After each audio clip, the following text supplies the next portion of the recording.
As the commander of Pacific Air Forces, a senior leader in our Air Force, and an African American, many of you may be wondering what I'm thinking about the current events surrounding the tragic death of George Floyd.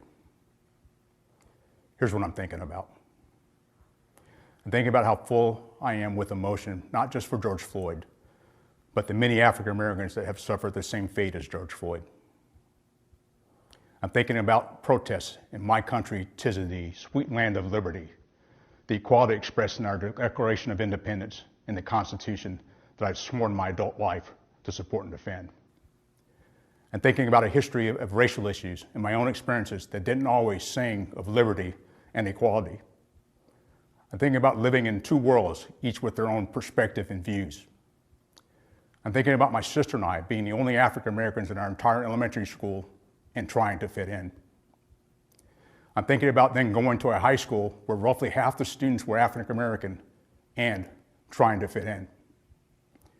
I'm thinking about my Air Force career, where I was often the only African American in my squadron, or as a senior officer, the only African American in the room. I'm thinking about wearing the same flight suit with the same wings on my chest as my peers, and they being questioned by another military member, "Are you a pilot?"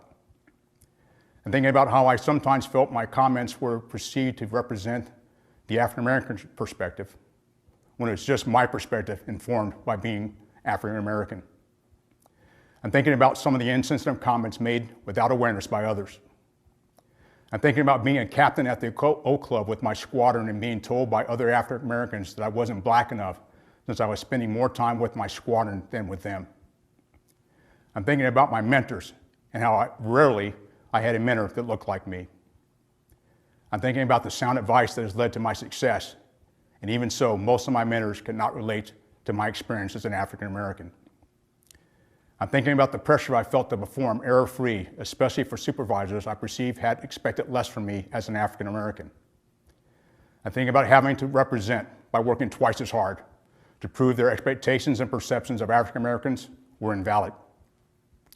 I'm thinking about the airmen that have lived through similar experiences and feelings as mine, or who were either consciously or unconsciously unfairly treated.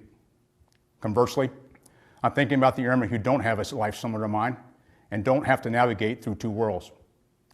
I'm thinking about how these airmen view racism, whether they don't see it as a problem since it doesn't happen to them, or whether they're empathetic. I'm thinking about our two sons. Now we had to prepare them to live in two worlds.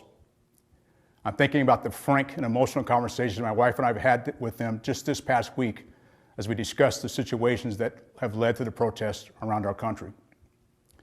Finally, I'm thinking about my historic nomination to be the first African American to serve as the Air Force Chief of Staff.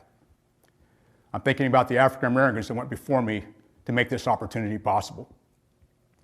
I'm thinking about the immense expectations that come with this historic nomination, particularly through the lens of current events plaguing our nation.